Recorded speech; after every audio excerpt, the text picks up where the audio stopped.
જય ઊંચડિયા હનુમાન દાદા.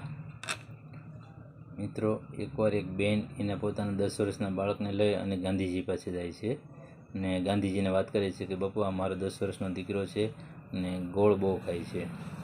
તો ગાંધીજીએ કીધું કે બેટા, 2 દિવસ પછી તમે આવજો પાછા. બેન કે બહુ સારું. તો એ જતા રહ્યા અને 2 દિવસ પછી પાછા ગયા અને એને વાત કરી કે બાપુ, ગોળ બહુ ખાય છે, એના માટે અમે આવ્યા છીએ. પરમ દિવસે તમે કીધું હતું એટલે પાછા આવ્યા છીએ. તે બાપુ કીધું બહુ સારું.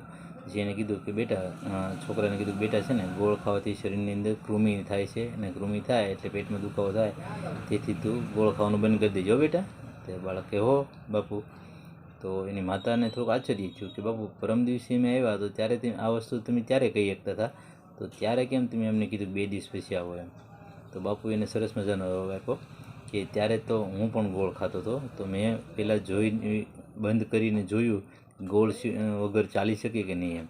મારે કોઈને સલાહ આપવી હોય તો મારે એનું પાલન કરવું પડે. અસ્તુ. જય શ્રી રામ.